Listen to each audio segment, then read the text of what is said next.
10వ తరగతి సాంఘిక శాస్త్రం భారతదేశ శీతోష్ణ స్థితి అనే పాఠ్యాంశాన్ని గురించి ఈరోజు మనం నేర్చుకుందాం. ఇది చాలా ముఖ్యమైనటువంటి భూగోళ సంబంధ శాస్త్రమైనటువంటి పాఠ్యాంశం. ప్రధానంగా భారతీయ శీతోష్ణ స్థితిని సమగ్రంగా మనం తెలుసుకున్నట్లయితే మన జీవన విధానానికి, మన ఆచార వ్యవహారాలకి ఈ పాఠంతో సత్సంబంధం ఉంది. మన జీవన విధానం కానీ, మన ఆచార వ్యవహారాలు కానీ మన శీతోష్ణ స్థితిని అనుసరించే ఇవన్నీ కూడా ఏర్పడడం జరిగింది. అయితే భారతదేశ శీతోష్ణ స్థితి అనే ఈ పాఠ్యాంశంలో ప్రస్తుతం ఉన్నటువంటి పుస్తకంలో చాలా చక్కగా వివరించడం జరిగినది. అయితే ఇందులో కొన్ని తప్పులు అక్కడక్కడ నేనైతే గమనించడం జరిగింది. ఇందులో మనం ఆ తప్పుల్ని సవరించుకుంటూ ఈ పాఠ్యాంశాన్ని చెప్పడానికి ప్రయత్నం చేద్దాం. ఇండియన్ క్లైమేట్, భారతదేశ శీతోష్ణ స్థితి. ఈ శీతోష్ణ స్థితి అనే పదాన్ని అర్థం చేసుకునే ముందు శీతోష్ణ స్థితి శాస్త్రానికి సంబంధించిన కొన్ని పదాల గురించి వివరణ మనకి శాస్త్రీయంగా తెలియాలి. ఇందులో వాతావరణం, అట్మాస్ఫియర్, వెదర్, వాతావరణ పరిస్థితి, క్లైమేట్, శీతోష్ణ స్థితి, ఈ 3 పదాల గురించి నేర్చుకుందాం. ఈ 3 పదాలు మనకి సంపూర్ణంగా అవగాహన అయిన పిమ్మట ఈ పాఠ్యాంశాన్ని మనం సమగ్రంగా అధ్యయనం చేద్దాం.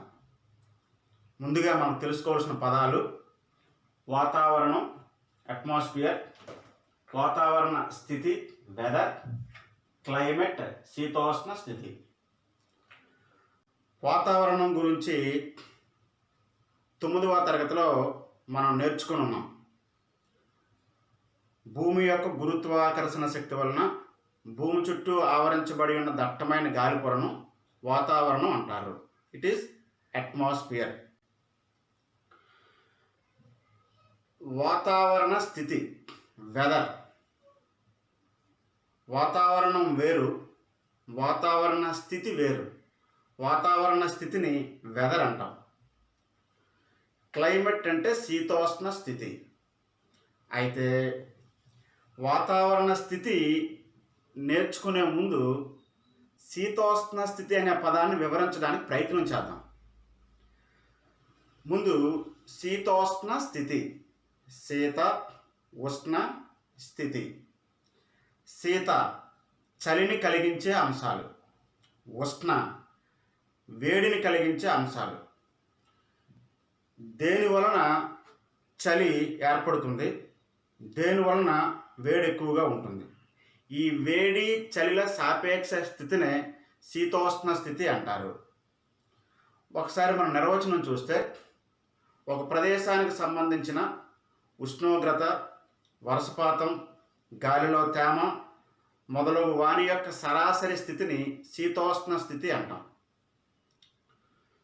సాధారణంగా శీతోష్ణ స్థితి అనేది దీర్ఘకాలాన్ని సూచించే ఒక స్థితి. ఒక ప్రదేశానికి సంబంధించిన ఒక పర్టికులర్, ఫర్ సపోజ్ ఇండియాకి సంబంధించినటువంటి ఉష్ణోగ్రత, వర్షపాతం, గాలిలో తేమ. అంటే భారతదేశంలో ఎప్పుడు వేడిగా ఉంటుంది, ఎప్పుడు చలిగా ఉంటుంది, ఏ కాలంలో వర్షాలు అధికంగా పడతాయి, ఏ కాలంలో పొడిగా ఉంటుంది, ఏ ప్రాంతాల్లో ఏ సమయాల్లో గాలులు ఎలా వీస్తాయి, ఇట్లాంటి విషయాలను సగటును లెక్కించి మనం దీర్ఘకాలంలో మన స్థితిని చెప్పినట్టయితే దాన్ని భారతీయ శీతోష్ణ స్థితి అంటాం. శీతోష్ణ స్థితి అనేది ముందుగానే చెప్పుకున్నట్టు దీర్ఘకాలానికి సంబంధించినటువంటి స్థితి. సాధారణంగా శీతోష్ణ స్థితిని లెక్కించినప్పుడు ఇప్పుడు మనం చెబుతున్నటువంటి ఉష్ణోగ్రత కానీ, వర్షపాతం కానీ, గాలిలో తేమ కానీ, వీచే గాలులు కానీ వీటి యొక్క సరాసరిని తీసుకొని శీతోష్ణ స్థితిని లెక్కించడం జరుగుతుంది. అందుకే అది దీర్ఘకాలానికి సంబంధించినటువంటి అంశం అన్నాం. వాతావరణ స్థితి అనగానేమి? వాతావరణ స్థితి అనేది ఎవరైనా ఎప్పుడైనా ఏ సమయంలోనైనా చెప్పవచ్చు. ఉదాహరణకు ఒక నిర్దిష్ట సమయంలో ఒక నిర్దిష్ట ప్రాంతంలో ఆ రోజుకి లేదా ఆ సమయానికి ఎంత ఉష్ణోగ్రత నమోదైంది, వర్షపాతం పడే అవకాశాలు ఉన్నాయా, గాలిలో తేమ ఎంత శాతం ఉన్నది, ఇట్లాంటి విషయాలని స్వల్ప కాలానికి లెక్కించి చెబితే దానిని వాతావరణ స్థితి అంటారు. దీనిని మనం చక్కగా అవగాహన చేసుకోవడానికి ప్రతిరోజు మనం టీవీలలో కానీ రేడియోలో కానీ వాతావరణ విశేషాలు వింటాం. ఈరోజు గరిష్ట ఉష్ణోగ్రత ఎంత, కనిష్ట ఉష్ణోగ్రత ఎంత, గాలిలో తేమ శాతం ఎంత, వర్షం వచ్చే అవకాశాలు ఎంత శాతం ఉన్నాయి, ఇలాంటి విషయాలు ఒక రోజుకి కానీ ఒక వారానికి కానీ చెప్పడం జరుగుతూ ఉంటుంది. ఇలా ఒక నిర్దిష్ట సమయంలో నిర్దిష్ట ప్రాంతంలో తక్కువ కాలానికి లెక్కించినటువంటి ఈ ఉష్ణోగ్రత వివరాలు, వర్షపాత వివరాలు, గాలిలో తేమ శాతం యొక్క వివరాలు, వీటన్నింటినీ వాతావరణ పరిస్థితి వెదర్ అంటారు. వెదర్ అనేది స్వల్ప కాలానికి చెందినది, శీతోష్ణ స్థితి అనేది దీర్ఘకాలానికి చెందినది. మరి ఒక ప్రాంతం యొక్క శీతోష్ణ స్థితిని చెప్పినప్పుడు 30 సంవత్సరాల సగటును తీసుకొని ఆ ప్రాంతంలో ఏ నెలల్లో ఉష్ణోగ్రత ఎక్కువగా ఉండడానికి అవకాశం ఉంది, ఏ నెలల్లో వర్షపాతం ఎక్కువగా ఉండడానికి అవకాశం ఉంది లెక్క కట్టడం జరుగుతుందన్నమాట. కాబట్టి ఈ 3 పదాల గురించి సమగ్రంగా సంపూర్ణంగా అర్థమైతే ఇండియన్ క్లైమేట్ని మనం అధ్యయనం చేయడం అనేది చాలా సులభతరం అవుతుందన్నమాట. కాబట్టి ఇంతవరకు మనం వాతావరణ పరిస్థితి, శీతోష్ణ స్థితి గురించి నేర్చుకున్నాం. ఈ 3 పదాల గురించి నేర్చుకున్న తరువాత ఈ వాతావరణంలో ఏ అంశాలు ఉంటాయి, టెక్స్ట్ బుక్లో అదే పదం వాడారు. వాతావరణంలో ఉన్న అంశాలు కాకుండా శీతోష్ణ స్థితి అంశాలు, మనం ఏ అంశాలను అధ్యయనం చేస్తే శీతోష్ణ స్థితి గురించి నేర్చుకోగలం. మన పాఠ్యపుస్తకం ప్రకారం శీతోష్ణ స్థితి అంశాలు శీతోష్ణ స్థితి అంశాలు మొదటే చెప్పాం. ఒక ప్రదేశానికి సంబంధించిన ఉష్ణోగ్రత, వర్షపాతం, గాలిలో తేమ మొదలగు వాని యొక్క సరాసరి స్థితిని శీతోష్ణ స్థితి అంటామని. ఇందులో మనకి 2 మార్కుల ప్రశ్న వస్తుందన్నమాట. వాతావరణ అంశాలు లేదా శీతోష్ణ స్థితి అంశాల గురించి రాయండి అని. ఒక ప్రాంతం యొక్క శీతోష్ణ స్థితి గురించి మనకి అర్థం కావాలంటే మనకి ఇందులో ప్రధానంగా 1 ఉష్ణోగ్రత గురించి అర్థం కావాలి, ఆ ప్రాంతం యొక్క ఉష్ణోగ్రత. 2 ఆ ప్రాంతంలో వాతావరణ పీడనం. 3 ఆ ప్రాంతంలో గాలిలో తేమ. 4 వర్షపాతం, ఆ ప్రాంతంలో వీచే గాలుల వేగం. వీటిని శీతోష్ణ స్థితి అంశాలు లేదా వాతావరణ అంశాలు అంటారు. అంటే శీతోష్ణ స్థితి అంశాల గురించి ఒకసారి మనం బోర్డు మీద చూస్తే 1 ఉష్ణోగ్రత, 2 వాతావరణ పీడనం, 3 గాలిలో తేమ, 4 వర్షపాతం, 5 గాలుల యొక్క వేగం. వీటి గురించి మనకి అర్థమైతే భారతీయ శీతోష్ణ స్థితి కానీ ఇతరత్ర ఏ ప్రాంత శీతోష్ణ స్థితి కానీ మనం సులభంగా అర్థం చేసుకోగలం. సో ఇది శీతోష్ణ స్థితి అంశాలు. భారతీయ శీతోష్ణ స్థితిని ప్రభావితం చేస్తున్నటువంటి అంశాలు. భారతీయ శీతోష్ణ స్థితిని ఏ అంశాలు ప్రభావితం చేస్తాయి? ఇక్కడ శీతోష్ణ స్థితి అనేది 30 సంవత్సరాల సగటు అని చెప్పాం. ఉదాహరణకి భారతదేశంలో మే నెలలో ఎండలు ఎక్కువగా ఉంటాయి, జూన్ నుంచి వర్షాలు ప్రారంభం అవుతాయి. ఇది సహజంగా జరిగే ప్రక్రియ. ఈ సహజ ప్రక్రియకి భిన్నంగా ఏదో ఒక సంవత్సరం పాటు జూన్లో వర్షాలు పడకపోవచ్చు. అయితే చిన్న చిన్న మార్పులు ఉన్నప్పటికీ 30 సంవత్సరాల సగటు తీసుకుంటున్నాం కాబట్టి ఖచ్చితంగా మే నెలలో అధిక ఉష్ణోగ్రతలు, జూన్ నెలలో వర్షపాత ప్రారంభం జరుగుతుందన్నమాట. కాబట్టి క్రమానుగతంగా వచ్చే మార్పులే శీతోష్ణ స్థితిని తెలియజేస్తూ ఉంటాయి. మరి భారతీయ శీతోష్ణ స్థితిని ప్రభావితం చేస్తున్న అంశాలు మన పర్టికులర్గా మన ప్రాంతాన్ని ఆధారంగా చేసుకొని మన భారతీయ శీతోష్ణ స్థితిని ఏ అంశాలు ప్రభావితం చేస్తాయి? నాట్ ఓన్లీ ఇండియా, ప్రపంచం మొత్తం మీద శీతోష్ణ స్థితిని ప్రభావితం చేస్తున్నటువంటి అంశాలలో అతి ముఖ్యమైనటువంటి అంశం అక్షాంశం. కాబట్టి ఇక్కడ ప్రపంచ శీతోష్ణ స్థితి కావచ్చు, భారతీయ శీతోష్ణ స్థితి కావచ్చు, మన ముఖ్య ఉద్దేశం ఏంటి? భారతీయ శీతోష్ణ స్థితిని ప్రభావితం చేస్తున్నటువంటి అంశాలు మన దేశాన్ని దృష్టిలో పెట్టుకొని మన దేశ శీతోష్ణ స్థితిని ప్రధానంగా 4 అంశాలు ప్రభావితం చేస్తూ ఉన్నాయి. ఈ 4 అంశాలని మనం బోర్డు మీద చూడవచ్చు. 1 అక్షాంశము లేదా భూమధ్య రేఖ నుండి దూరం. 2 భూమికి నీటికి మధ్య గల ఉష్ణోగ్రతను గ్రహించే వ్యత్యాసం. నేల నీరు నీటికి వేడికి స్పందించే విధానం. 3 భౌగోళిక స్వరూపం. 4 వాతావరణంలో ఉపరితల గాలి ప్రసరణ. ఈ 4 అంశాలు భారతదేశ శీతోష్ణ స్థితిని ప్రభావితం చేస్తున్నాయి. ఈ 4 మనం బోర్డు మీద చూడవచ్చు. భారతదేశ శీతోష్ణ స్థితిని ప్రభావితం చేస్తున్నటువంటి అతి ముఖ్యమైన అంశం అక్షాంశం అని చెప్పాం. అక్షాంశం లేదా భూమధ్య రేఖ నుండి దూరం. అంటే ఇక్కడ భారతీయ శీతోష్ణ స్థితి అర్థం కావాలంటే భారతదేశం ఏ అక్షాంశాల మధ్య ఉన్నది తెలియాలి, భూమధ్య రేఖ నుండి ఇండియా ఎంత దూరంలో ఉందో తెలియాలి. ఇది మనం నేర్చుకోవాలి అంటే బోర్డు మీద ఒక డయాగ్రామ్ కనిపిస్తుంది.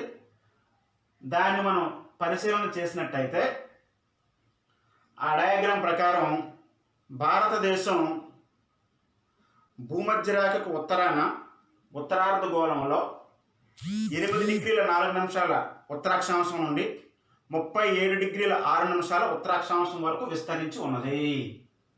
అక్షాంశాల పరంగా భారతదేశం ఉత్తరార్ధగోళంలో 8 డిగ్రీల 4 నిమిషాల ఉత్తరాక్షాంశం నుంచి 37 డిగ్రీల 6 నిమిషాల ఉత్తరాక్షాంశం మధ్య విస్తరించి ఉన్నది. దీన్ని మనం జాగ్రత్తగా గమనిస్తే సుమారుగా 8 డిగ్రీల ఉత్తరాక్షాంశానికి 37 డిగ్రీల ఉత్తరాక్షాంశానికి మధ్యలో పోతున్నటువంటి ముఖ్యమైన అక్షాంశం 23.5 డిగ్రీల ఉత్తరాక్షాంశం. దానినే మనం కర్కట రేఖ అంటాం. అంటే కర్కట రేఖ భారతదేశానికి మధ్యగా పోతూ భారతదేశాన్ని 2 భాగాలుగా వేరు చేస్తుందని చెప్పి మనం అవగాహన చేసుకోవచ్చు. కర్కట రేఖకు ఉత్తరాన ఉన్న భారతదేశం ఉత్తర భారతదేశం గాను, కర్కట రేఖకు దక్షిణాన ఉన్న భారతదేశం దక్షిణ భారతదేశం గాను మనం గుర్తించవచ్చు. భూమధ్య రేఖకి 8 డిగ్రీల దూరంలో భారతదేశం ప్రారంభమవుతుంది. ఈ విషయాన్ని ఇలా ఉంచి అసలు ముందుగా అక్షాంశం పరంగా ప్రపంచ ఉష్ణోగ్రతలు ఏ రకంగా ఉన్నాయో చూద్దాం. ప్రపంచం మొత్తం మీద 23.5 డిగ్రీల ఉత్తరాక్షాంశం కర్కట రేఖ, 23.5 డిగ్రీల దక్షిణాక్షాంశం మకర రేఖ. కర్కట రేఖకి మకర రేఖకి మధ్యలో సూర్యకిరణాలు లంబంగా పడతాయి కావున ఈ కర్కట రేఖకి మకర రేఖకి మధ్యలో ఉన్నటువంటి ప్రపంచం అంతా కూడా వేడిగా ఉంటుంది. కాబట్టి దీన్ని ఉష్ణమండలం అన్నారు, ట్రోపికల్ జోన్. అదేవిధంగా కర్కట రేఖ నుంచి ఆర్కిటిక్ వలయం 23.5 డిగ్రీల ఉత్తరాక్షాంశం నుండి 66.5 డిగ్రీల ఉత్తరాక్షాంశం ఆర్కిటిక్ వలయం వరకు. అదేవిధంగా దక్షిణార్ధగోళంలో 23.5 డిగ్రీల దక్షిణాక్షాంశం మకర రేఖ నుండి 66.5 డిగ్రీల దక్షిణాక్షాంశం అంటార్క్టిక్ వలయం వరకు. ఈ ప్రాంతంలో సూర్యకిరణాలు ఏటవాలుగా పడతాయి కావున తీవ్రమైన వేడి కాకుండా సమతలమైనటువంటి వేడి ఉంటుంది. కాబట్టి వీటిని సమశీతోష్ణ మండలాలు అన్నారు, టెంపరేట్ జోన్. ఇకపోతే కంప్లీట్గా ధ్రువాల వద్ద సూర్యరశ్మి ప్రసరించదు, ఉత్తర ధ్రువం వద్ద కానీ దక్షిణ ధ్రువం వద్ద కానీ. కాబట్టి ధ్రువాల వద్ద ఉన్న ప్రాంతాలని ధ్రువ ప్రాంతాలు అంటారు. అంటే ప్రపంచం మొత్తం మీద ఈ అక్షాంశాన్ని ఆధారంగా చేసుకొని ప్రపంచాన్ని మూడు జోన్లుగా విభజించారు. ఒకటి ఉష్ణమండల ప్రాంతాలు, ట్రోపికల్ జోన్. 2 సమశీతోష్ణ మండల ప్రాంతాలు, టెంపరేట్ జోన్. 3 ధ్రువ ప్రాంతాలు. మనకు తెలుసు, ఉష్ణమండల ప్రాంతాల్లో వేడి ఎక్కువగా ఉంటుంది, ధ్రువ ప్రాంతాల్లో చలి దట్టంగా ఉంటుంది. ధ్రువ ప్రాంతాలకి ఉష్ణమండల ప్రాంతాలకి మధ్యలో ఉన్నదే సమశీతోష్ణ మండల ప్రాంతం. ఇది ప్రపంచవ్యాప్తంగా. లేకపోతే కమింగ్ టు ఇండియాకి వస్తే ముందే చెప్పాం మనం, భారతదేశానికి మధ్యగా పోతున్నటువంటి అక్షాంశం 23.5 డిగ్రీల ఉత్తర అక్షాంశం, కర్కట రేఖ. కాబట్టి కర్కట రేఖనకు దిగువనున్న భారతదేశం దక్షిణ భారతదేశం. అంటే మనకు అర్థమవుతుంది, దక్షిణ భారతదేశంలో సూర్యకిరణాలు లంబంగా పడతాయి. కర్కట రేఖలకు ఎగువన జమ్మూ కాశ్మీర్ వరకు సూర్యకిరణాలు ఏటవాలుగా పడతాయి. కావున ఉత్తర భారతదేశం చలిగా ఉంటుందని, దక్షిణ భారతదేశం వేడిగా ఉంటుందని మనకు అర్థమవుతూ ఉందన్నమాట. అదేవిధంగా భూమధ్య రేఖకు దగ్గరగా ఉన్న ప్రాంతాలు తీసుకుంటే, దక్షిణ భారతదేశంలో కన్యాకుమారి భూమధ్య రేఖకు దగ్గరగా ఉన్న ప్రదేశం. అదేవిధంగా కర్కట రేఖకు ఎగువన భోపాలు, ఢిల్లీ లాంటి ప్రాంతాలు చాలా ఉన్నాయి, జమ్మూ కాశ్మీర్ వరకు. ఇక్కడ భూమధ్య రేఖకు దగ్గరగా ఉండే కన్యాకుమారి ప్రాంతంలో ఉష్ణోగ్రతలు ఎక్కువగా ఉంటాయి. కర్కట రేఖకు ఎగువన ఉన్న ప్రాంతాల్లో ఉష్ణోగ్రతలు తక్కువగా ఉంటాయి. కాబట్టి ఒక ప్రదేశం కర్కట రేఖకు మకర రేఖకు మధ్యలో ఉంటే అతి వేడిగల ప్రదేశం అని, కర్కట రేఖకు ఆర్టిక్ వలయానికి, మకర రేఖకు అంటార్టిక్ వలయానికి మధ్యలో ఉంటే సమశీతోష్ణ మండల ప్రాంతం అని, ధ్రువాల వద్ద ఉంటే తీవ్రమైన చలి ప్రాంతం అని మనం అర్థం చేసుకోవచ్చు. ఈ అక్షాంశాన్ని ఆధారంగా స్థూలంగా సగటు విద్యార్థి మనం ఎలా అర్థం చేసుకోవచ్చు, దక్షిణ భారతదేశం వేడిగా ఉంటుంది, ఉత్తర భారతదేశం చల్లగా ఉంటుందని అర్థం చేసుకోవచ్చు.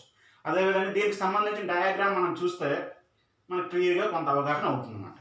ఇది అక్షాంశం అనేది భారతీయ శీతోష్ణ స్థితిని ఏ రకంగా ప్రభావితం చేస్తుందో ఆ డయాగ్రామ్ చూసి మనం నేర్చుకోవచ్చు. ఇక రెండో అంశం, భారతీయ శీతోష్ణ స్థితిని 4 అంశాలు ప్రభావితం చేస్తున్నాయి అన్నాం. అందులో ఒకటి చెప్పుకున్నాం. రెండవది భూమికి నీటికి గల సంబంధం, relationship between land and earth. ఇది మనం 9వ తరగతిలో నేర్చుకున్నాం. భూమి ఘన పదార్థం, నీరు ద్రవ పదార్థం. భూమి త్వరగా వేడెక్కి త్వరగా చల్లారుతుంది, జలభాగం ఆలస్యంగా వేడెక్కి ఆలస్యంగా చల్లారుతుంది. ఈ ఉష్ణోగ్రతకు నేల, నీరు స్పందించే విధానాన్ని బట్టి ఒక ప్రాంతం యొక్క శీతోష్ణ స్థితి ఆధారపడి ఉంటుంది. భూభాగాలు త్వరగా వేడెక్కి త్వరగా చల్లారుతాయి, జలభాగాలు ఆలస్యంగా వేడెక్కి ఆలస్యంగా చల్లారుతాయి. మనం భారతదేశానికి దక్షిణ భారతదేశంలో 3 వైపులా నీరు ఆవరించి ఉన్నది. మన డయాగ్రామ్ చూస్తే అర్థమవుతుంది. ఇక్కడ డయాగ్రాము మనకి నీటికి భూమికి సంబంధం. దక్షిణ భారతదేశాన్ని చూస్తే దక్షిణ భారతదేశంలో 3 వైపులా ఇండియన్ పెనిన్సులా, భారతీయ ద్వీపకల్పానికి తూర్పున బంగాళాఖాతం, పశ్చిమాన అరేబియా సముద్రం, దక్షిణాన హిందూ మహాసముద్రం.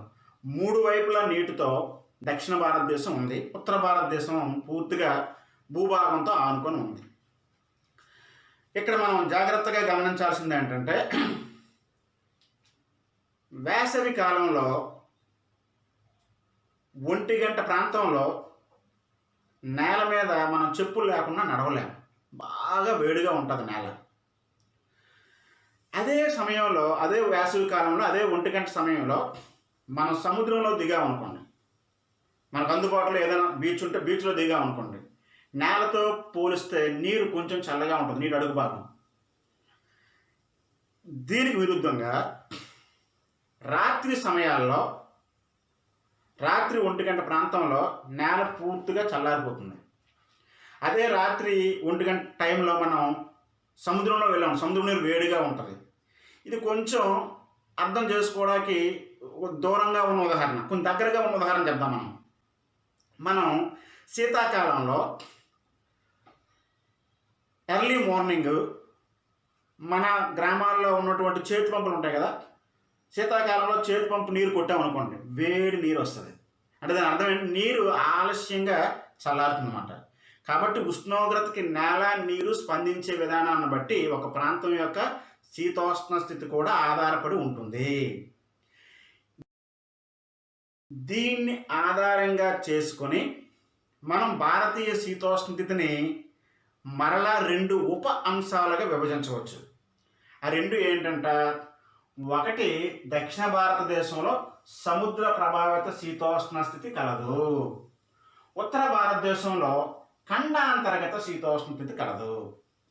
సో నీరుకి ఉష్ణోగ్రతకి నేల నీరు స్పందించే విధానాన్ని బట్టి ఒక ప్రాంతం యొక్క శీతోష్ణ స్థితిని 2 రకాలుగా విభజన చేయవచ్చు. ఖండాంతర్గత శీతోష్ణ స్థితి అంటే సముద్రానికి దూరంగా భూభాగం మధ్యలో ఉన్న శీతోష్ణ స్థితిని ఖండాంతర్గత శీతోష్ణ స్థితి గాను, సముద్రానికి సమీపంలో ఉండే శీతోష్ణ స్థితిని సముద్ర సామీప్య శీతోష్ణ స్థితి గాను చెప్పవచ్చు. దక్షిణ భారతదేశంలో పశ్చిమ తీరాన్ని ఆనుకుని ఉన్నటువంటి కేరళ, కర్ణాటక, గోవా, మహారాష్ట్ర, గుజరాత్, తూర్పు తీరంలో తమిళనాడు, ఆంధ్రప్రదేశ్, ఒరిస్సా, పశ్చిమ బెంగాల్, ఈ ప్రాంతాల్లో సముద్ర సామీప్య శీతోష్ణ స్థితి స్పష్టంగా మనకి గోచరిస్తుంది. వెరాస్ పశ్చిమ బెంగాల్లో ఉన్నటువంటి కోల్కతా కానీ, ఒడిస్సా తీరంలో ఉన్న పూరీ నగరం కానీ, ఆంధ్రప్రదేశ్లో విశాఖపట్నం కానీ, తమిళనాడులో చెన్నై కానీ, గోవాలో పనాజీ కానీ, ఇట్లాంటి ప్రాంతాలన్నీ కూడా సముద్ర ప్రభావం వలన తీవ్రమైన ఉష్ణోగ్రత తారతమ్యాలు మనకు కనిపించవు. అంటే వేసవిలో మరీ వేడిగా ఉండవు, చలికాలంలో మరీ చల్లగా ఉండవు. సముద్ర ప్రభావిత శీతోష్ణ స్థితులు ఏ ప్రాంతాల్లో ఉంటాయో అవి తీవ్రమైన శీతోష్ణ స్థితి తారతమ్యాలని కలిగి ఉండవు అని అర్థం. దీనికి వ్యతిరేకంగా సముద్రానికి దూరంగా ఖండం మధ్య భాగంలో ఉన్నటువంటి శీతోష్ణ స్థితిని ఖండాంతర్గత శీతోష్ణ స్థితి, కాంటినెంటల్ క్లైమేట్ అంటాం. చక్కగా భారతదేశంలో ఢిల్లీ నగరాన్ని ఖండాంతర్గత శీతోష్ణ స్థితికి చక్కని ఉదాహరణగా చెప్పవచ్చు. ఢిల్లీ నగరంలో వేసవి కాలంలో తీవ్రమైన ఉష్ణోగ్రతలు నమోదవుతాయి, శీతాకాలంలో తీవ్రమైన చలి నమోదవుతుంది. అంటే సాంవత్సరిక శీతోష్ణ స్థితి తారతమ్యాలు చాలా హెచ్చుగా ఉంటాయి ఢిల్లీ పరిసర ప్రాంతాల్లో. కోస్తా ప్రాంతాల్లో సాంవత్సరిక శీతోష్ణ తారతమ్యాలు చాలా స్వల్పంగా ఉంటాయి. కాబట్టి దక్షిణ భారతదేశం తీవ్రమైన శీతోష్ణ తారతమ్యాలని కలిగి ఉండదు, అనుకూలమైనటువంటి శీతోష్ణ ఉంటుందన్నమాట. వేసవిలో వేడిగా ఉండదు, చలికాలంలో తీవ్రమైన చలిగా ఉండదు. వేరే ఉత్తర భారతదేశం లాంటి ప్రాంతాల్లో మనకి ప్రధానంగా ఢిల్లీ, భోపాల్, మధ్య భారతదేశం అంతా కూడా వేసవిలో ఎక్కువ ఉష్ణోగ్రతలు నమోదు చేస్తుంది, శీతాకాలంలో ఎక్కువ చలిని నమోదు చేస్తుంది అన్నమాట. సో కాబట్టి భారతీయ శీతోష్ణ స్థితిని మనకి అరేబియా సముద్రం, హిందూ మహాసముద్రం, బంగాళాఖాతం ఎక్కువగా ప్రభావితం చేస్తున్నాయి. ఇది 2వ అంశం.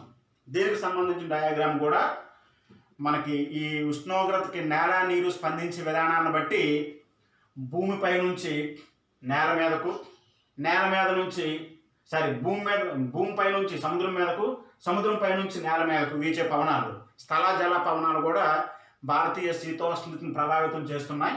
ఈ డయాగ్రామ్ కూడా మనం పరిశీలన చేస్తే అర్థం చేసుకోవచ్చు.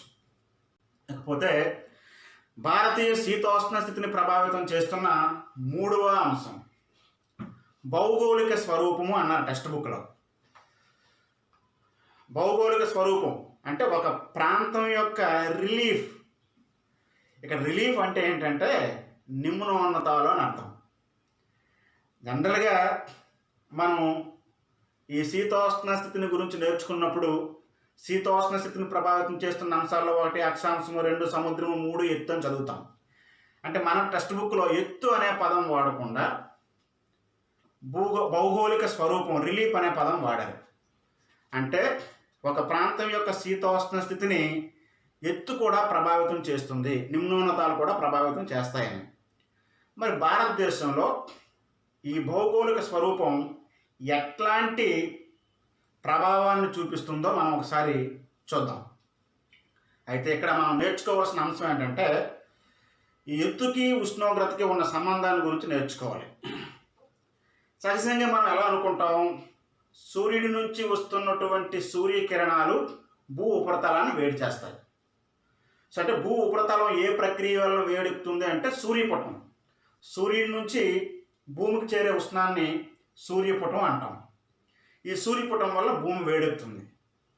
ఇక్కడ మనం అర్థం చేసుకోవాల్సిందంటే సూర్యుడికి భూమికి మధ్యలో వాతావరణం ఉంది. వాతావరణాన్ని ఛేదించుకుంటూ సూర్యకిరణాలు భూమిని చేరుతున్నాయి. ఆశ్చర్యకరమైన విషయం ఏంటంటే వాతావరణం అంటే వాయువులు, అణువులు దూర దూరంగా ఉంటాయి. భూమి ఘనపదార్థం. వాతావరణాన్ని చీల్చుకొని వస్తున్నటువంటి వాయువు వేడి కిరణాలు వాతావరణాన్ని వేడి చేయలేవు, భూమిని వేడి చేస్తాయి. వాతావరణం నుంచి వచ్చినప్పటికీ భూమి వేడెక్కిన తరువాత ఈ వేడెక్కిన భూమి తన ఉష్ణాన్ని వాతావరణానికి ప్రసరించి భూమి చేత వాతావరణం వేడెక్కుతుంది. ఏ వాతావరణం వేడెక్కుతుంది? భూమికి సమీపంలో ఉన్న వాతావరణం. ఎందువలన? భూమి యొక్క గురుత్వాకర్షణ శక్తి వలన భూమి చుట్టూ గాలి ఉంది. కాబట్టి ఆ గాలిని చీల్చుకొని వచ్చిన సూర్యకిరణాలు ముందు భూమిని వేడి చేసి భూమి బాగా వేడెక్కిన తర్వాత భూమి తన ఉష్ణాన్ని నెమ్మదిగా వాతావరణంలోకి విడుదల చేస్తుంది. అంటే భూమి వేడెక్కిన తరువాత వాతావరణం వేడెక్కుతుంది అన్నమాట. అంటే వాతావరణం కింద నుంచి పైకి వేడెక్కుతుంది. భూమికి సమీపంలో ఉన్న గాలి వేడిగా ఉంటుంది, అలా పైకి పోయిన కొలది చల్లబడుతుంది. అంటే దాని అర్థం ఏంటి? ఎత్తునకు పోయిన కొలది ఉష్ణోగ్రత తగ్గుతుంది. దీన్నే సాధారణ ఉష్ణోగ్రత క్షీణతా క్రమము అంటారు, లాప్స్ రేట్. ప్రతి 165 మీటర్లకు 1 డిగ్రీ సెంటీగ్రేడ్ చొప్పున ఉష్ణోగ్రత తగ్గుతుంది. లేదా ప్రతి 1000 మీటర్లకు 6 డిగ్రీలు సెంటీగ్రేడ్ చొప్పున ఉష్ణోగ్రత తగ్గుతుంది. ఎత్తుకు పోయిన కొలది ఈ రకంగా ఉష్ణోగ్రత తగ్గే విధానాన్ని సాధారణ ఉష్ణోగ్రత క్షీణతా క్రమము అంటారు. దీన్ని బట్టి మనకి ఏమర్థమైందంటే సముద్ర మట్టానికి ఎత్తులో ఉన్న ప్రదేశాలన్నీ చల్లగా ఉంటాయి అని అర్థం మాట. ఎత్తుకుపోయిన కొద్ది ఉష్ణోగ్రత తగ్గుతుంది కాబట్టి. ఇప్పుడు దీన్ని భారతదేశానికి అన్వయిద్దాం. భారతదేశానికి అన్వయిస్తూ ఇక్కడ డయాగ్రామ్ కూడా మనం చూడవచ్చు. ఈ డయాగ్రామ్ అర్థం చేసుకుంటే భారతదేశంలో ప్రధానంగా ఉత్తరాన హిమాలయ పర్వతాలు, మధ్య భారతదేశంలో వింధ్య సాత్పుర పర్వతాలు, దక్షిణ భారతదేశంలో పశ్చిమాన పశ్చిమ కనుమలు, తూర్పున తూర్పు కనుమలు, ఇట్లాంటి నిమ్నోన్నతాలు ఉన్నాయి. ఉత్తరాన హిమాలయ పర్వతాలు, మధ్య భారతదేశంలో వింధ్య సాత్పుర పర్వతాలు, వాయవ్యాన ఆరావళి పర్వతాలు, దక్షిణ భాగాన పశ్చిమాన పశ్చిమ కనుమలు, తూర్పున తూర్పు కనుమలు, పశ్చిమ కనుమలకి తూర్పు కనుమలు కలుసుకున్న నీలగిరి పర్వతాలు, ఇట్లాంటి నిమ్నోన్నతాలు ఉన్నాయి. కాబట్టి ఈ పశ్చిమ కనుమల్లో ఉన్న ప్రాంతాలు కానీ, తూర్పు కనుమల్లో ఉన్న ప్రాంతాలు కానీ, నీలగిరి పర్వతాల్లో ఉన్న ప్రాంతాలు కానీ, ఈ ఎత్తైన ప్రాంతాల్లో తక్కువ ఉష్ణోగ్రతలు నమోదై మంచి వేసవి విహార స్థావరాలుగా వర్ధిల్లుతున్నాయి. మనకి హిమాచల్ ప్రదేశ్లో ఉన్న సిమ్లా కానీ, సిమ్లా, డార్జిలింగ్, రాణికేట్, చక్రట, సిమ్లా, రాణికేట్, డార్జిలింగ్, చక్రట లాంటి తర్వాత నైనిటాల్ లాంటి వేసవి విశ్రాంతి స్థావరాలు హిమాలయ పర్వతాల్లో ఉన్నాయి, భారతదేశంలో ఉన్నాయి హిమాలయాల్లో. సో డెహ్రాడూన్, సిమ్లా, నైనిటాల్, చక్రట, డార్జిలింగ్. ఆరావళి పర్వతాల్లో ఎత్తైన ప్రాంతం గురుశిఖర్. అదేవిధంగా మనకి నీలగిరి పర్వతాల్లో ఎత్తైన ప్రాంతం ఊటీలో దొడబెట్ట శిఖరం. అంటే ఇక్కడ ఊటీ కానీ, కొడైకెనాల్ కానీ, సిమ్లా, డార్జిలింగ్ ఇలాంటి ప్రాంతాలన్నీ ఎత్తులో ఉన్నాయి కాబట్టి చల్లగా ఉండి వేసవి విశ్రాంతి స్థావరాలుగా వర్ధిల్లుచున్నాయి. ఇక్కడ మనకి సగటు విద్యార్థికి వచ్చే సందేహం ఏంటంటే కొన్ని ప్రాంతాలు ఒకే అక్షాంశం మీద ఉన్నాయనుకున్నాం. ఇందాక మనం ఏమన్నాం? కర్కట రేఖలకు దిగువన ఉన్న భారతదేశం వేడిగా ఉంటుంది అన్నాం. ఉదాహరణకి భారతదేశం 8 డిగ్రీల అక్షాంశం మీద ప్రారంభమైంది. 10 డిగ్రీల అక్షాంశం దగ్గర ఎక్స్ వై జెడ్ అనే ప్రాంతాలు ఉన్నాయి అనుకున్నాం. ఎక్స్ వై జెడ్ ఒకే అక్షాంశం మీద ఉన్నాయి కాబట్టి ఆ 3 ప్రాంతాల్లో ఒకే రకమైన టెంపరేచర్ నమోదు అవ్వాలి. సహజంగా అయితే అలాగే జరుగుతుంది. కానీ ఇక్కడ ఉదాహరణకి ఎక్స్ వైతో పోలిస్తే జెడ్ అనేది సముద్రం పక్కన ఉందనుకుందాం. ఎక్స్ కన్నా వై కన్నా ఈ రెండింటితో పోలిస్తే జెడ్ దగ్గర తక్కువ ఉష్ణోగ్రతలు సముద్ర ప్రభావం వల్ల నమోదవుతాయి. అర్థమైంది కదా, అంటే స్థానికంగా ఇక్కడ సముద్రం ప్రభావితం చేస్తుందన్నమాట. అదే రకంగా ఈ ఎక్స్ వై జెడ్ ఒకే అక్షాంశం మీద ఉన్నాయి.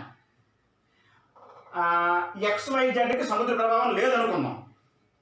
అయితే ఎక్స్ వై జెడ్లో ఎక్స్ ఎత్తులో ఉందనుకుందాం. ఎక్స్ ఎత్తులో ఉన్నప్పుడు వైతో జెడ్తో పోలిస్తే ఎక్స్లో తక్కువ ఉష్ణోగ్రతలు నమోదవుతాయి అన్నమాట. కాబట్టి స్థానికంగా ఒకే అక్షాంశం మీద కొన్ని ప్రదేశాలు ఉన్నప్పటికీ ఆ ప్రాంతాల్లో మనకి శీతోష్ణ స్థితి తారతమ్యం గోచరిస్తూ ఉన్నది అంటే ఆ ప్రాంతాలు సముద్ర ప్రభావానికైనా లోనవ్వాలి, ఎత్తులోనైనా ఉండాలి. వాతావరణం, ఉపరితలంలో గాలి ప్రసరణ 4 అంశాలు చెప్పాం కదా. 1 అక్షాంశం, 2 భూమికి నీటికి గల సంబంధం, 3 భౌగోళిక స్వరూపం, 4 వాతావరణం, ఉపరితల వాయు ప్రసరణ అన్నమాట. వాతావరణం, ఉపరితల వాయు ప్రసరణం మనం 9th క్లాస్లో నేర్చుకున్నాం. వాతావరణాన్ని వివిధ లక్షణాల ఆధారంగా కొన్ని పొరలుగా విభజించాం. సో వాతావరణంలో అట్టడుగు పొర లేదా మొట్టమొదటి పొర ట్రోపో ఆవరణం. ఇక్కడ ట్రోపో ఆవరణంలో సుమారుగా టెక్స్ట్ బుక్లో 12,000 మీటర్లు ఎత్తున అన్నాడు.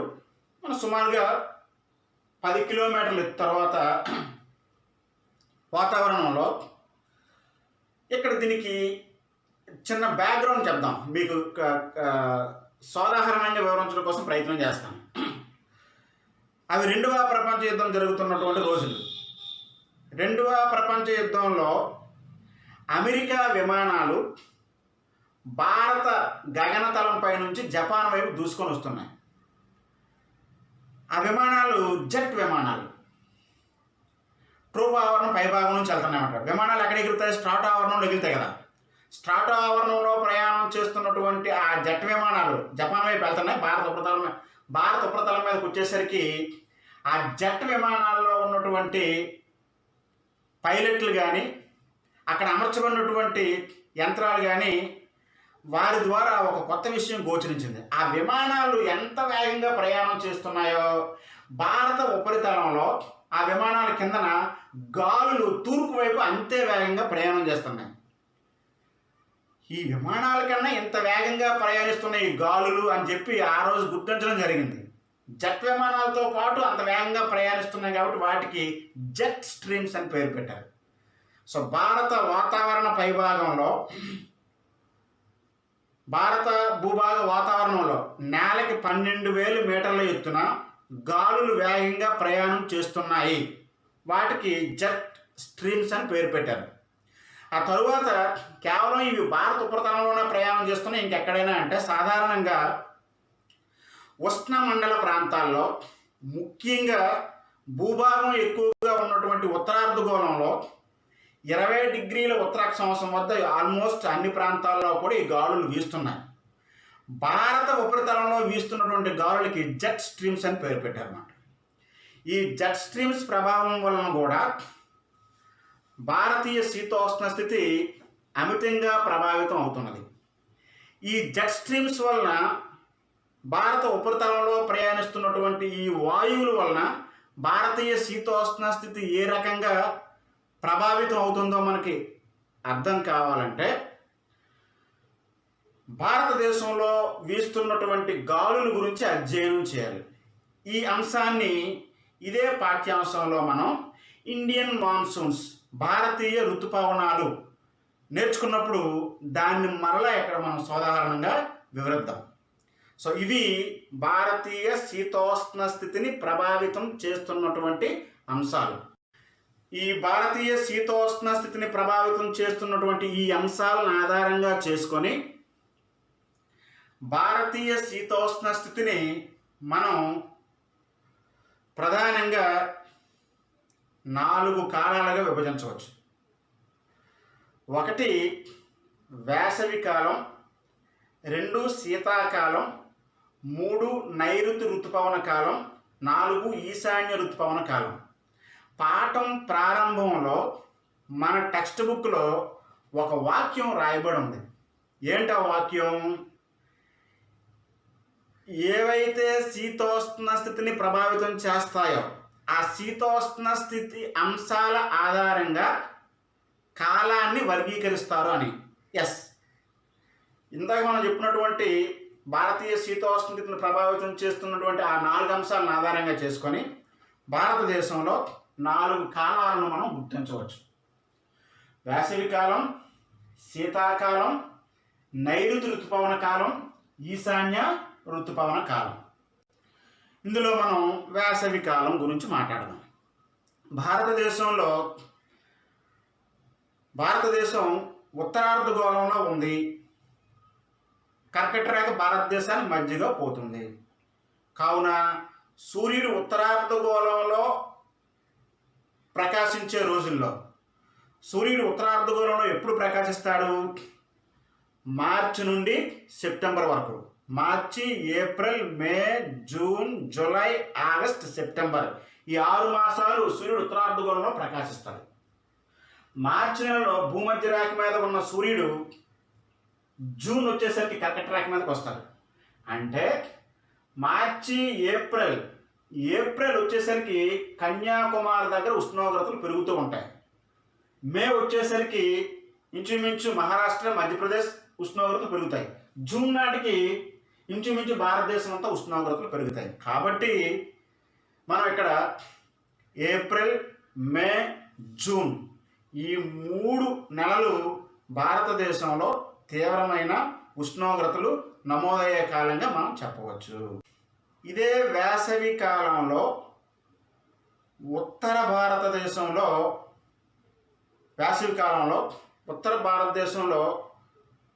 ఉత్తరప్రదేశ్, దక్షిణ ఉత్తరప్రదేశ్లో స్థానికంగా కొన్ని పొడిగాలులు వీస్తాయి. వీటిని స్థానికంగా లూ గాలులు అన్నారు. LOO లూ. ఉత్తరప్రదేశ్లో వీచే స్థానిక పొడిగాలులను లూ అంటారు. ఆ తరువాత వేసవి అంతమయ్యే రోజుల్లో, ఇప్పుడు వేసవి ఎప్పుడు అంతం అవుతుంది? ఏప్రిల్, మే, జూన్ అన్నాం కదా. జూన్ వచ్చేసరికి వేసవి అంతమయ్యి వర్షాకాలం ప్రారంభమవుతుంది. వేసవి అంతమయ్యి వర్షాకాలం ప్రారంభమయ్యే రోజుల్ని మన స్థానిక పరిభాషలో ఏమంటాం? తొలకరి అంటాం. తొలకరి. ఈ తొలకరి కాలంలో ముఖ్యంగా దక్కన్ పీఠభూమి ప్రాంతంలో, తమిళనాడు, కేరళ, ఆంధ్రప్రదేశ్ లాంటి ప్రాంతాల్లో తొలకరిలో చిరుజల్లులు పడతాయి. ఈ చిరుజల్లుల వలన మామిడి పంటకు బాగా ఉపయోగం ఉంది.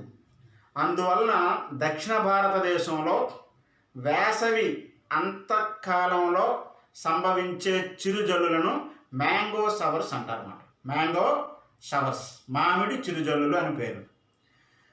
ఇది వేసవి కాలానికి సంబంధించి. 2 శీతాకాలం గురించి నేర్చుకుందాం. శీతాకాలం భారతదేశం ఉత్తరార్ధగోళంలో ఉంది కాబట్టి సూర్యుడు దక్షిణార్ధగోళంలో ఉన్నప్పుడు భారతదేశానికి చలి ఉంటుందని చెప్పి సగటు విద్యార్థికి అర్థమవుతుంది. సూర్యుడు ఏ అర్ధగోళంలో ఉంటే ఆ అర్ధగోళంలో వేడి ఎక్కువగా ఉంటుంది. సూర్యుడు దక్షిణార్ధగోళంలో ఎప్పుడు ఉంటాడు? సెప్టెంబర్ నుంచి March. September, October, November, December, జనవరి, ఫిబ్రవరి, మార్చ్. ఈ సూర్యుడు దక్షిణార్ధగోళంలో ఉన్న రోజుల్లో, సూర్యుడు దక్షిణార్ధగోళంలో మకర రేఖ మీద ప్రకాశించే నెల డిసెంబర్. సూర్యుడు దక్షిణార్ధగోళంలో ఉన్న రోజుల్లో ఉత్తరార్ధగోళంలో చలి ఎక్కువగా ఉంటుంది. మరి భారతదేశం ఉత్తరార్ధగోళంలో ఉంది కాబట్టి మనకి నవంబర్ మొదటి నుంచి చలి ప్రారంభమవుతుంది. నవంబరు, డిసెంబరు, జనవరి ఈ 3 నెలలు తీవ్రమైన చలిగా పరిగణించవచ్చు మనం. అయితే ఈ 3 నెలల్లో భారతదేశంలో చలి ఎక్కువగా ఉండే నెల జనవరి. జనవరి నెలలో సగటు ఉష్ణోగ్రత తక్కువగా ఉంటాయి భారతదేశంలో. ఈ నవంబరు, డిసెంబరు, జనవరి ఈ శీతాకాలంలో వర్షపాతం చాలా తక్కువ, చలి ఎక్కువగా ఉంటుందన్నమాట. అయితే ఈ సమయంలో భారతదేశానికి భారతదేశాన్ని ఆనుకొని వెళ్దాం. పశ్చిమాన పాకిస్తాను, ఆఫ్ఘనిస్తాన్, ఇరాన్ అలా వెళ్తే మధ్యధరా సముద్రం వస్తుంది. ఈ శీతాకాలంలో మధ్యధరా సముద్రం మీద నుంచి ఇరాన్, ఆఫ్ఘనిస్తాన్, పాకిస్తాన్ల మీదుగా భారతదేశానికి పశ్చిమంగా కొన్ని గాలులు వీస్తాయి. వీటిని పశ్చిమ వాయు విక్షోభాలు అంటారు. అసలు ఒరిజినల్గా మధ్యధరా సముద్రంలో ఏర్పడే వాయుగుండాలకి పశ్చిమ కల్లోలని పేరు. మధ్యధరా సముద్రంలో ఏర్పడే ఈ తుఫాను వాయుగుండాలని పశ్చిమ విక్షోభాలు లేదా పశ్చిమ కల్లోలాలు అంటాం. ఈ పశ్చిమ కల్లోలాలు భారతదేశానికి శీతాకాలంలో ప్రవేశించి ప్రధానంగా ఉత్తర భారతదేశంలో పంజాబ్, హర్యానా, ఉత్తరప్రదేశ్ లాంటి రాష్ట్రాల్లో ఈ శీతాకాలంలో గోధుమను ఎక్కువగా పండిస్తాం. మనం దీన్నే రబీ కాలం అంటాం. ఈ రబీ కాలంలో ఉత్తర భారతదేశంలో పండిస్తున్నటువంటి గోధుమ పంటకు ఆ పశ్చిమ కల్లోలాలు చాలా ఉపయోగపడుతున్నాయి. ఆ పశ్చిమ కల్లోలతో చల్లటి గాలులు వీచి చిన్న చిన్న తుంపరులతో వర్షం పడుతుందన్నమాట. గోధుమ పంటకి ఏం కావాలి? సమశీతోష్ణ పరిస్థితులు కావాలి. వేడి ఎక్కువగా ఉండకూడదు, చలి ఉండాలి, ఒక మోస్తారు వర్షపాతం. అలాంటి లక్షణాలతో పశ్చిమ కల్లోల వలన ఉత్తర భారతదేశంలో శీతాకాలంలో వర్షపాతం సంభవిస్తుంది. అయితే ఇందులో మనం భారతీయ కాలాన్ని 4 అన్నా చెప్పాం. వేసవి కాలం గురించి నేర్చుకున్నాం, శీతాకాలం గురించి నేర్చుకున్నాం. ఇక నేర్చుకోవాల్సింది నైరుతి ఋతుపవన కాలం, ఈశాన్య ఋతుపవన కాలం. ఈ 2 ఋతుపవన కాలాలను మనం భారతీయ ఋతుపవన వ్యవస్థ అనే అంశం గురించి మాట్లాడినప్పుడు సవివరంగా వివరిద్దాం. Thank you very much.